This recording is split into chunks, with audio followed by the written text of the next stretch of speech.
What's up guys, welcome back to my channel, and if you're new here then welcome to our little corner of the internet. Today we're going to be watching a video titled How to End American Power, Peter Zeihan. I think I've watched a video from him before as well. This was posted a week ago. So without further ado, let's see what this video is about. Hey all, Peter Zeihan here, coming from Colorado. Today is the 31st of March, and woo-wee! We're having some fun things on Donald Trump's Truth Social account. So the big news is that Trump has said NATO is pretty much finished, and all of the countries that want crude from the Persian Gulf now need to come and get it themselves and just take it. If you read the line, which we'll print here, basically what he's asking for is a return to the colonial era when each individual country maintained its own independent military forces, especially naval forces, and in doing so looked after its own economic issues. The reason we do things today the way we have been for the last 75 years is we know that that model guarantees interstate conflict. There's two big layers to it. The first is that if you maintain colonies, you're fighting to control those colonies. In the case of the Persian Gulf, this is actually probably one of the easier places to do it because so much of the population is dependent upon physical infrastructure, like say desalination. And so maintaining a degree of control is relatively manpower light versus the economic assets you get. You'll have to manage those populations. You may have to move some of those populations. You may have to kill a lot of those populations. But from a purely technical point of view, it's not too bad. The second problem is that everyone will have their own preferences as to where the resources go, i.e. home. So you are guaranteeing a degree of interstate conflict among the oil importers because they will all now need to have their own naval forces in order to secure shipments from point of production in the Persian Gulf. But how does it work right now though then? To points of consumption, primarily back in Europe or East Asia. One of the things that really worked about globalization is we basically told everybody, you don't need a military anymore because we will take care of that. So if you do maintain a military, it doesn't need to be big. And if there is a fight, we will defend you and we will take full control of what military forces you do have. And what that did is it cleared the board, and every major power in world history, with the exception of Russia, was now for the first time on the same side under the NATO flag or the American flag, based on where you were. And the United States basically made all the security decisions, with very little debate, I might add. But yeah, okay. When he says it like that, it sounds more like something. I mean, it worked well, yeah, but if NATO falls apart, like wow, what are people left with? All the security decisions, with very little debate, I might add. Moving away from that system to a situation where each individual power has their own military and is looking out for their own economic interests is going to take us back to what we had roughly in 1930 when we were industrialized, and so everyone realized they needed crude oil. But now, with a whole new layer of technologies and things like drones,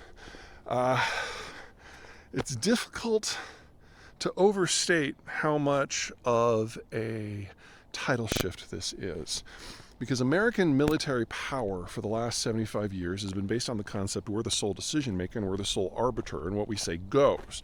What Trump is now doing is deliberately forcing all of the allies to establish an independent military posture with independent military forces to look after their independent economic needs because he doesn't want to do it himself. Said so very, very explicitly.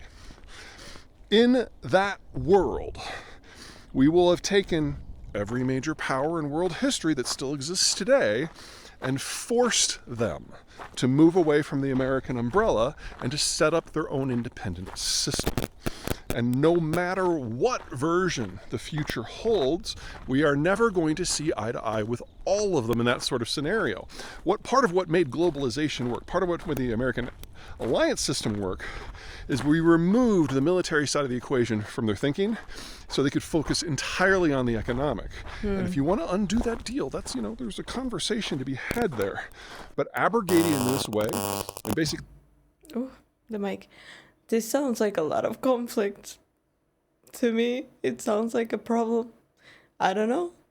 Maybe I'm hearing it wrong, but I mean, but it would take quite a lot of time, no, to establish something like this again. Like you kind of reconstruct what has been done for ages. Forcing everybody to take up arms for their own economic issues is turning the clock back to the weakest American security has ever been, and that's in the 1930s. So the situation we have now is we're not simply guaranteeing more colonial conflicts.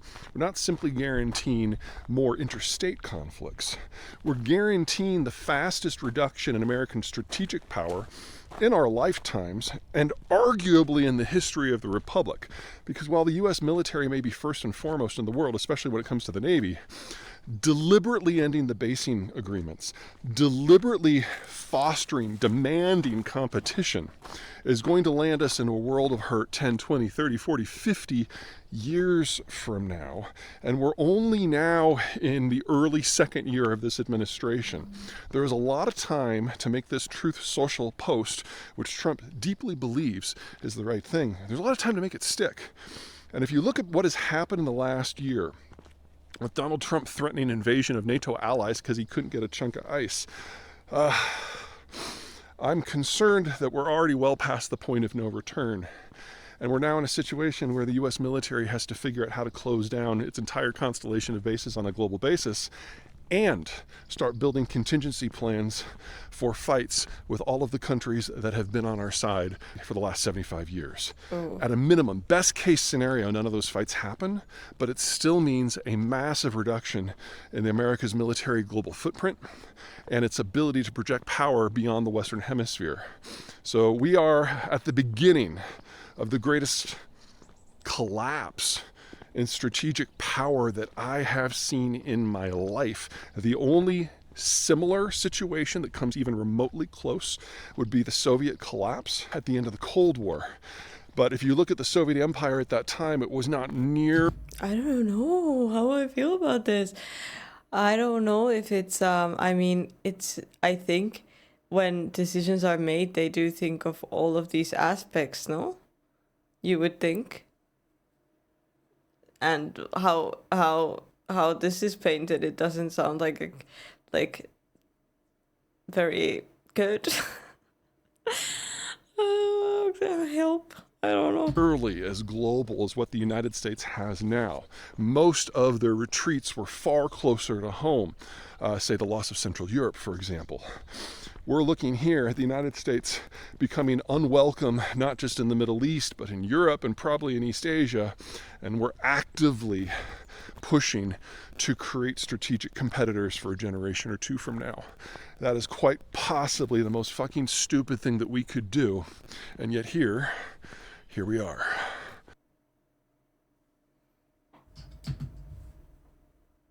What's a video? I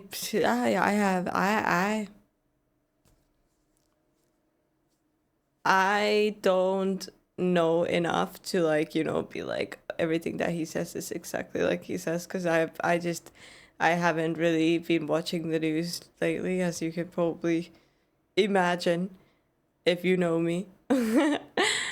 But what he said here, I don't know, I honestly would hope, and I feel like we can learn from our past mistakes as when it comes to everyone, and that the strategies are we wouldn't be taking steps back. But I don't know. I don't know. I think you guys are going to have more interesting comments on this one. So please leave your thoughts in the comments below. Thank you for joining me for this video. Leave a like. Subscribe if you haven't yet. And I'll see you guys in the next video. Bye!